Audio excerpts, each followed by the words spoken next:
अस्सलाम वालेकुम dear students, parts of speech की सीरीज़ के सेकंड पार्ट के साथ हाजिर हैं। आज हम टाइप्स ऑफ प्रोनाउंस के बारे में पढ़ेंगे। जब हमने पार्ट्स ऑफ स्पीच पढ़ी थी तो उसमें हमने अच्छे तरीके से डिस्कस किया था कि प्रोनाउंस कहते किनको हैं। प्रोनाउंस एक्चुअली उन अल्फाज को कहा जाता है जो किसी भी सिचुएशन के अंदर किसी शख्स या चीज़ के नाम के मुतबादिल के तौर पर, यानी कि नाम के ऑल्टरनेट के तौर पर इस्तेमाल किए जाते हों, उन तमाम वर्ड्स को हम कहते हैं प्रोनाउंस। अगर सिंपल अल्फाज में बोला जाए तो आपको याद होगा मैंने इस वर्ड प्रोनाउंस को अपने पार्ट्स ऑफ स्पीच के लेक्चर में आपको ब्रेक करके बताया था कि pronouns are words which are used in place of names, यानी तमाम वो अल्फाज जो नामों की जगह इस्तेमाल हों उन तमाम अल्फाज को कहा जाता है प्रोनाउंस। प्रोनाउंस की आगे फर्दर टाइप्स हैं। इसकी 10 टाइप्स हम डिस्कस करेंगे इंशाल्लाह ताला। उन 10 टाइप्स के नाम मैंने मेंशन कर दिए। पहले इन नामों को एक बार रिव्यू करते हैं, उसके बाद एक एक कर इंडिविजुअली इस टाइप को डिस्कस करता हूँ। सबसे पहली टाइप है पर्सनल प्रोनाउन, दूसरी type possessive pronoun, third type reflexive pronoun, और रिफ्लेक्सिव से ही मिलती जुलती तकरीबन उसी की एक ब्रांच है जो है एम्फैटिक प्रोनाउन। नंबर 5 पर है रिलेटिव प्रोनाउन, और नंबर 6 पर इंट्रोगेटिव प्रोनाउंस, नंबर 7 पर डेमोस्ट्रेटिव प्रोनाउंस, नंबर 8 पर इंडेफिनिट प्रोनाउन, नंबर 9 पर डिस्ट्रीब्यूटिव प्रोनाउन, और नंबर 10 पर रेसिप्रोकल प्रोनाउन। अब हम एक एक कर इन प्रोनाउंस की एग्जांपल्स देखते हैं और देखते हैं कि ये प्रोनाउंस कौन से हैं। गौर कीजिएगा प्लीज़।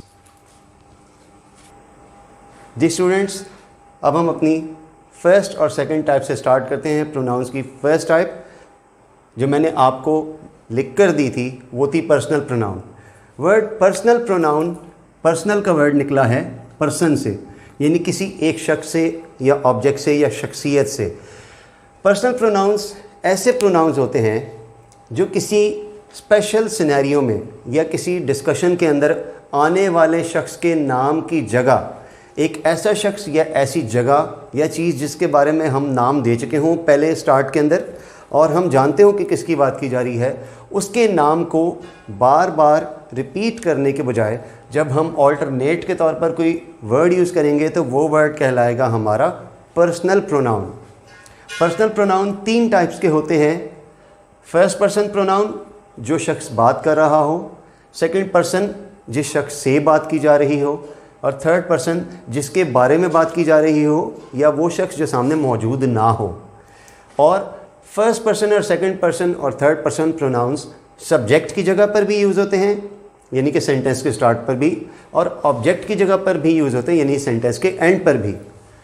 फर्स्ट पर्सन प्रोनाउंस हमारे पास कौन कौन से होंगे? जो फर्स्ट पर्सन प्रोनाउंस होते हैं वो सिंगुलर की सूरत में होगा आई और प्लूरल की सूरत में होगा वी। जब हम ऑब्जेक्ट की जगह पर इनको यूज़ करेंगे तो आई कन्वर्ट हो जाएगा मी में और वी कन्वर्ट हो जाएगा अस में। सेकंड पर्सन प्रोनाउन चाहे आपकी सब्जेक्ट की पोजीशन हो या ऑब्जेक्ट की पोजीशन हो, और चाहे ये सिंगुलर हो चाहे ये प्लूरल हो, हम जस्ट यू का ही वर्ड इस्तेमाल करते हैं।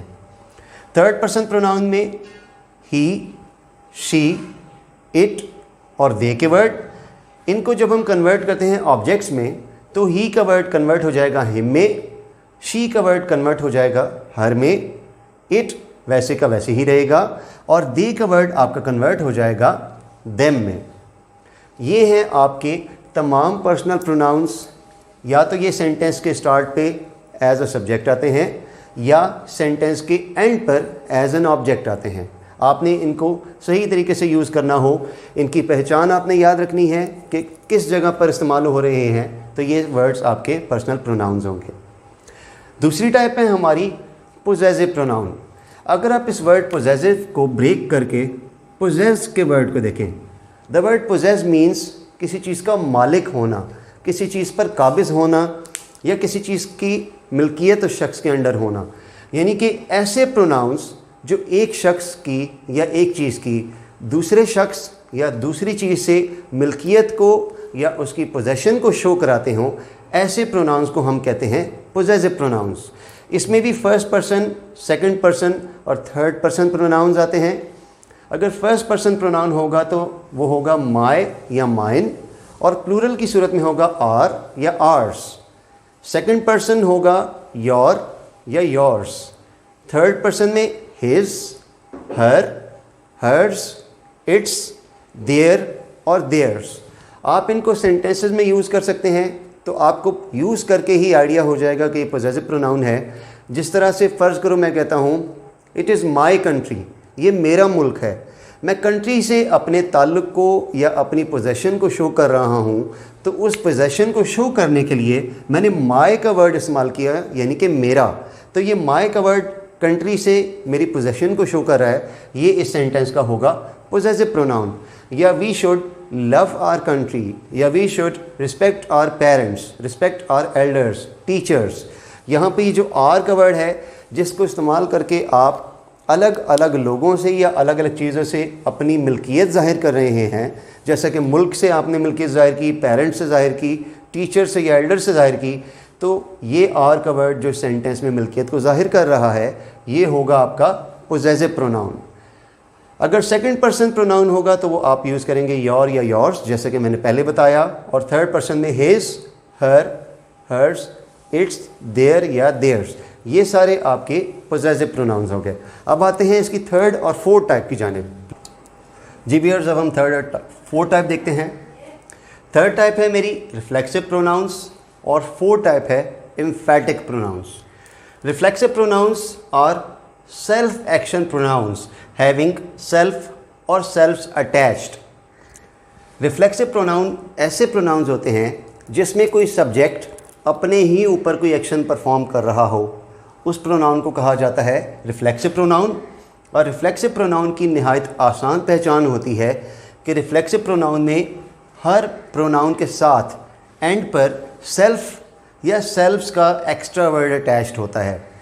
अगर तो आप सिंगुलर प्रोनाउन की बात कर रहे होंगे तो सेल्फ का वर्ड यूज़ करेंगे, अगर बात प्लूरल की होगी तो सेल्फ्स का वर्ड यूज़ करेंगे। Example, he will destroy himself, वो अपने आप को तबाह कर लेगा। अगर आप गौर करो तो यहाँ पर ये ही का सब्जेक्ट अपने ऊपर ही एक्शन परफॉर्म कर रहा है, यानी कि हिमसेल्फ, और दूसरा यहाँ पर हिम के साथ जो सेल्फ का वर्ड लगाया, इन दोनों चीज़ों को देखकर आपने जज कर लिया कि ये प्रोनाउन हमारा रिफ्लेक्सिव प्रोनाउन है। दूसरी example, she will kill her self, वो अपने आप को मार देगी या अपने आप को ख़त्म कर देगी। यहाँ पर ये सब्जेक्ट अपने ऊपर एक्शन परफॉर्म कर रहा है और दूसरा इस हर के साथ सेल्फ का वर्ड भी लगा हुआ है, तो हमें पता चला ये है रिफ्लेक्सिव प्रोनाउन। तीसरी example, God helps those who help themselves. यहाँ पर आप देख सकते हो कि दोज का एक्शन है और दोज के बाद देमसेल्व्स से अटैच्ड है, और यहाँ पर एंड पे सेल्फ्स लगा हुआ है। और सेल्फ्स इसलिए यूज़ किया गया क्योंकि यहाँ पर प्लूरल की बात की जा रही थी, तो हमने सेल्फ की जगह सेल्फ्स का वर्ड यूज़ किया। इसको देख के देमसेल्व्स हमारा प्रोनाउन कौन सा पता चला? Reflexive pronoun. इससे रिजेंबलिंग काफ़ी हद तक मिलता जुलता प्रोनाउन जो नंबर 4 पर है वो है एम्फेटिक प्रोनाउन। इसके अपने नेम से ही आपको आइडिया हो जाना चाहिए, यानी कि स्ट्रेस करने वाले या एम्फेसाइज करने वाले प्रोनाउंस। इनके बारे में मैंने 2 पॉइंट्स मेंशन किए। इन प्रोनाउंस के एंड पर भी सेल्फ या सेल्फ्स का वर्ड अटैच होता है, और ये प्रोनाउन इस्तेमाल किए जाते हैं किसी चीज़ पर ज़ोर देने के लिए, किसी चीज़ पर स्ट्रेस डालने के लिए, या किसी चीज़ को एम्फेसाइज करने के लिए आप एम्फेटिक प्रोनाउंस यूज़ करते हैं। Example, I will do it my self, मैं ये काम खुद ही कर लूँगा। यानी एक शख्स अपने बात पर जोर दे रहा है कि आपको मेरी मदद करने की कोई ज़रूरत नहीं, मैं अपना काम खुद कर सकता हूँ। इसी तरीके से it is your duty so you should do it your self, ये तुम्हारा फ़र्ज़ है, ये तुम्हारा काम है, लिहाजा तुम खुद ही इसे सरअंजाम दो। इन दोनों सेंटेंसेस में आप गौर कर सकते हैं कि दोनों शख्स अपने अपने काम पर स्ट्रेस कर रहे हैं, दोनों शख्स अपने अपने काम पर फोकस कर रहे हैं, या उनके काम पर उनको फोर्स किया जा रहा है, प्रेशराइज किया जा रहा है। इससे हमें पता चला कि इस सेंटेंस में आने वाला माई सेल्फ और इस सेंटेंस में आने वाला योर सेल्फ, ये दोनों वर्ड्स हमारे एम्फेटिक प्रोनाउंस हैं। अब आते हैं टाइप नंबर 5 और 6। जी व्यूअर्स, हमारी 5वीं टाइप है relative pronouns. Relative pronouns basically किसी भी सेंटेंस के अंदर 2 फंक्शंस परफॉर्म करता है। पहला फंक्शन ये सेंटेंस के अंदर एक कंजंक्शन के तौर पे यूज़ होता है, यानी कि 2 अलग अलग क्लॉजेस को आपस में मिलाने का काम करता है। दूसरा, ये किसी भी सिचुएशन के अंदर किसी ख़ास शख्स या ख़ास चीज़ के बारे में एडिशनल इन्फॉर्मेशन देता है कि ये शख्स वो है जिसने ये काम किया, या किसी शख्स के बारे में पर्टिकुलर चीज़ रिलेट करता हो। रिलेटिव प्रोनाउन ज़्यादातर कौन से होते हैं? हु, हुज़, विच, दैट या होम। अब इनको सेंटेंसेस में किस तरह यूज़ करते हैं और कैसे हम पहचानते हैं कि ये रिलेटिव प्रोनाउन है, उसकी एग्जांपल देख लीजिएगा। Example number 1, she is the girl who got the first position. यही वो लड़की है जिसने अव्वल पोजीशन हासिल की। इस सेंटेंस के अंदर अगर आप देखो, यहाँ पे मैंने जो हु का वर्ड इस्तेमाल किया, ये दो काम कर रहा है। एक तो ये दो अलग अलग चीज़ों को, दो अलग अलग क्लॉजेस को आपस में जॉइन कर रहा है। दूसरा, वो एक लड़की के बारे में ख़ास इन्फॉर्मेशन दे रहा है कि ये वो लड़की है। कौन सी लड़की? जिसने पहली पोजीशन हासिल की। तो इन दो क्लॉजेस के दरमियान एक ब्रिज का काम भी हु का वर्ड कर रहा है, और साथ ही साथ ये हु का वर्ड उस लड़की के बारे में इन्फॉर्मेशन देने में हमारी मदद भी कर रहा है। ये इस सेंटेंस का रिलेटिव प्रोनाउन हो गया। दूसरी example, where is the book which I gave you yesterday. वो किताब कहाँ गई जो मैंने आपको कल दी थी। यहाँ पर विच का जो वर्ड है, ये इन दो अलग अलग क्लॉजेस को आपस में जोड़ भी रहा है। पहला clause where is the book, दूसरा clause I gave you yesterday. इन दो क्लॉजेस को आपस में जोड़ने के लिए मैंने विच का वर्ड यूज़ किया, जो कि रिलेटिव प्रोनाउन है, और साथ ही साथ ये विच का वर्ड इंफॉर्मेशन भी दे रहा है कि कौन सी किताब के बारे में पूछा जा रहा है, जो कल दी गई थी। तो ये विच का वर्ड हमारे सेंटेंस का रिलेटिव प्रोनाउन है। उसके बाद आ जाते हैं इंट्रोगेटिव प्रोनाउंस में। इंट्रोगेटिव प्रोनाउंस का क्या काम होता है? They are very simple pronouns जो हमेशा क्वेश्चन शो करने के लिए इस्तेमाल किए जाते हैं। इंट्रोगेटिव प्रोनाउंस किसी जुमले के अंदर सवाल को जाहिर करने के लिए इस्तेमाल किए जाते हैं। इंट्रोगेटिव प्रोनाउंस होते हैं हु, हुम, हुज, विच या व्हाट। अब आप लोग थोड़ा सा कंफ्यूज ज़रूर हुए होंगे कि यही प्रोनाउंस जो मैंने इंट्रोगेटिव प्रोनाउंस में लिखे, तकरीबन लगभग वही सारे प्रोनाउंस रिलेटिव में भी इस्तेमाल हुए। तो इस बात से कंफ्यूज होने की कोई ज़रूरत नहीं है। आपने इन सेंटेंसेस के अंदर एक्चुअली इन वर्ड्स को पहचानना है कि उनका रोल क्या है। प्रोनाउंस एक जैसे ज़रूर हो सकते हैं, यानी एक ही लफ्ज़ दो अलग अलग जगह पर अलग अलग टाइप का प्रोनाउन ज़रूर हो सकता है। हम उनकी टाइप पहचानते हैं जुमले में उनके इस्तेमाल से। हम ये देखेंगे कि सेंटेंस में उस वर्ड को इस्तेमाल किस तरह किया जा रहा है, उसके बाद हम फैसला कर पाएंगे कि ये वर्ड हमारा रिलेटिव प्रोनाउन है या इंट्रोगेटिव प्रोनाउन। जैसा कि इस सेंटेंस के अंदर हु का जो वर्ड था, ये एक लिंक करने के काम आ रहा था और एक शख्स के बारे में इंफॉर्मेशन देने के काम आ रहा था। लेकिन अगर आप इंट्रोगेटिव सेंटेंस में देखो तो यहाँ पर ये हु का वर्ड किसी शख्स के बारे में इंफॉर्मेशन नहीं दे रहा, बल्कि एक सवाल कर रहा है। मैंने लिखा who broke the glass, glass या कांच किसने तोड़ा। तो यहाँ पर ये जो हु का वर्ड है, यहाँ पे ये कोई इंफॉर्मेशन देने के बजाय एक क्वेश्चन शो कर रहा है। इससे मुझे पता चला कि ये हु का वर्ड जो इस सेंटेंस में मैंने इस्तेमाल किया, ये एक इंट्रोगेटिव प्रोनाउन है। दूसरे सेंटेंस में हुज बुक इज़ दिस, ये किताब किसकी है। यहाँ पर भी ये हुज का वर्ड एक सवाल को जाहिर कर रहा है, उर्दू में मैंने बोला किसकी। तीसरा, which book are you reading, आप कौन सी किताब पढ़ रहे हैं। यहाँ पर ये विच का वर्ड भी एक सवाल ही जाहिर कर रहा है। इससे आपको आइडिया हुआ ये वर्ड भी एक इंट्रोगेटिव प्रोनाउन है। आपने इनको पहचानने के लिए हमेशा सेंटेंस को पढ़ना है और फिर देखना है कि उनका सेंटेंस में रोल क्या है। फिर आप जज कर पाएंगे कि सेंटेंस के अंदर आने वाला वर्ड रिलेटिव प्रोनाउन है या इंट्रोगेटिव प्रोनाउन। उसके अलावा एक और बात का ख्याल रखिएगा कि इंट्रोगेटिव प्रोनाउंस को पहचानना निस्बतन आसान होता है, क्योंकि एक तो वो सवाल जाहिर करते हैं, दूसरा वो सिर्फ़ और सिर्फ इंट्रोगेटिव सेंटेंसेस के अंदर ही इस्तेमाल होते हैं। यानी इंट्रोगेटिव प्रोनाउन सिर्फ उसी जुमले में आएगा जिसमें सवालिया निशान होगा, यानी वो सवालिया जुमले के अंदर आएगा। किसी नेगेटिव सेंटेंस के अंदर या किसी सिंपल सेंटेंस के अंदर इंट्रोगेटिव प्रोनाउन कभी नहीं आएगा। जबकि रिलेटिव प्रोनाउन किसी भी सेंटेंस के अंदर आ सकता है, सिंपल सेंटेंस में भी इस्तेमाल हो सकता है, नेगेटिव में भी और इंट्रोगेटिव में भी। तो आपने इस सेंटेंस को पढ़ने के बाद उस प्रोनाउन को जज करना है कि प्रोनाउन काम क्या कर रहा है, तभी आप पहचान पाएंगे कि इन प्रोनाउन की कौन सी टाइप है। अब हम अगली दो टाइप्स की जाने आते हैं। जी स्टूडेंट्स, हमारी नेक्स्ट 2 टाइप्स में नंबर 7 पर है demonstrative pronouns. Demonstrative pronouns are used to demonstrate और इंडिकेट, यानी कि डेमोस्ट्रेटिव प्रोनाउंस वो प्रोनाउंस होते हैं जो किसी ख़ास शख्स या चीज़ की जानिब इशारा करते हों या इंडिकेशन करते हों कि वो चीज़ हमसे बिलोंग करती है या हम उसके बारे में कोई भी इंफॉर्मेशन देना चाहते हों, तो हम डेमोस्ट्रेटिव प्रोनाउन यूज़ करेंगे। डेमोस्ट्रेटिव प्रोनाउंस कौन से होते हैं? सिंगुलर की सूरत में दिस या दैट और प्लूरल की सूरत में दीज या दोस। ये हमारे डेमोस्ट्रेटिव प्रोनाउन है। दिस को हम कहते हैं ये और दैट को कहते हैं वो, यानी कि ये मेरा घर है या वो मेरा घर है। इससे पता चला कि ये प्रोनाउंस किसी चीज़ की तरफ इंडिकेट करते हैं, किसी चीज़ की जानिब इशारा करते हैं। Example, this is my house, ये मेरा घर है।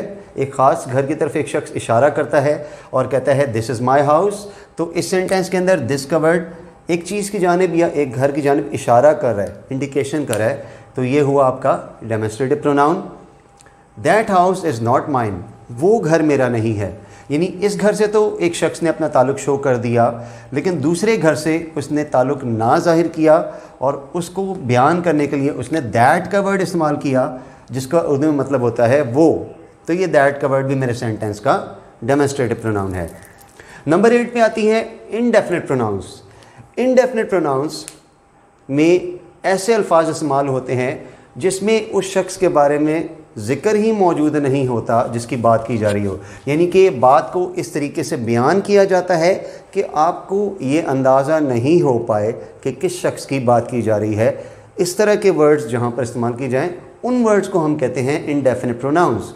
जैसे कि इसके अपने नाम से भी जाहिर है इनडेफिनिट, यानी वो चीज़ जो क्लियर ना हो, जिसके बारे में आपको आइडिया ना हो पा रहा हो कि किस शख्स का जिक्र किया जा रहा है। इसकी एग्जांपल में काफ़ी सारे वर्ड्स आते हैं, जिसमें से कुछ वर्ड्स मैंने यहाँ पे लिखे, समबडी, नोबडी, एवरीबडी, ऑल, इस तरह के और भी काफ़ी सारे वर्ड्स होते हैं। ये सारे प्रोनाउंस आपके आ जाते हैं इनडेफिनिट प्रोनाउंस के अंदर। सेंटेंस के ज़रिए देखेगा, समबडी ऑलवेज मेक नॉइस, कोई है जो हमेशा शोर मचाता है। इस सेंटेंस के अंदर जो समबडी का वर्ड मैंने यूज़ किया, इसको पढ़ के मैंने ये तो बता दिया कोई है, लेकिन वो कौन है ये मैंने मेंशन नहीं किया, यानी मेरी बात क्लियर नहीं है, जिससे पढ़ के आपको मालूम हुआ कि समबडी का जो वर्ड है, इसको पढ़ के आइडिया ही नहीं हो पा रहा कि किसकी बात की जा रही है, तो ये समबडी है मेरे सेंटेंस का इनडेफिनिट प्रोनाउन। और नेक्स्ट एग्जाम्पल में, नोबडी केयर्स फॉर यू, आपका कोई ख्याल नहीं करता या किसी को आपकी परवाह नहीं है।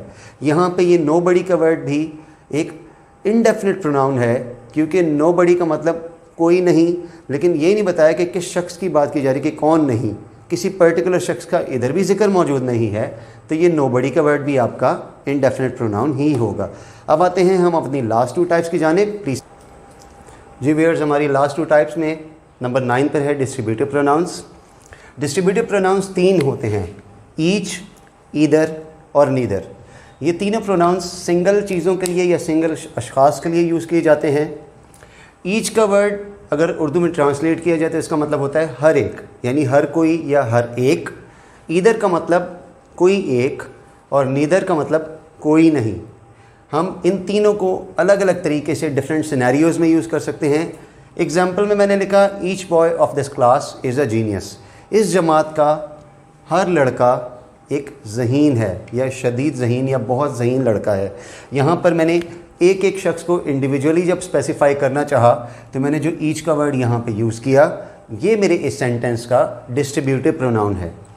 दूसरी एग्जांपल में मैंने लिखा, either gate can be used as exit, यानी कि 2 गेट हैं या 2 से ज़्यादा गेट हैं। 2 गेट्स के लिए मैंने बोला कि इन 2 में से किसी एक दरवाज़े को बाहर के रास्ते के तौर पे इस्तेमाल किया जा सकता है, तो मैंने वर्ड इस्तेमाल किया ईदर का।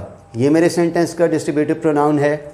और तीसरे सेंटेंस में मैंने लिखा, neither of you can go out, यानी आपके पास कोई 2 लोग किसी बात की इजाज़त मांगने आए, आपने दोनों को ही इनकार करना था कि आप दोनों में से कोई भी नहीं जा सकता, तो आपने नीदर का वर्ड यूज़ किया और ये मेरे सेंटेंस का है distributive pronoun. Last type, reciprocal pronouns. Reciprocal pronouns are used to show mutual relation. लोगों का आपस में बाहमी ताल्लुक़ ज़ाहिर करने के लिए जो प्रोनाउंस इस्तेमाल किए जाते हैं वो उसको हम कहते हैं रेसिप्रोकल प्रोनाउंस। रेसिप्रोकल प्रोनाउंस दो होते हैं, एक होता है ईच अदर और एक होता है वन अनदर। ये दोनों हमारे रेसिप्रोकल प्रोनाउंस हैं। याद रखिएगा ये जब भी आएंगे इकट्ठे आएंगे, यानी ईच अदर होगा तो इकट्ठा होगा, वन अनदर होगा तो इकट्ठा होगा। Example, we should respect each other, हम एक दूसरे का एहतराम करना चाहिए। यहाँ पे ईच अदर का जो टर्म हमने एंड पे इस्तेमाल किया ये हमारे सेंटेंस का रेसिप्रोकल प्रोनाउन है। दूसरी example, they should love one another, उन्हें एक दूसरे से मोहब्बत करनी चाहिए। तो यहाँ पे जो वन अनदर का टर्म है ये है हमारा रेसिप्रोकल प्रोनाउन।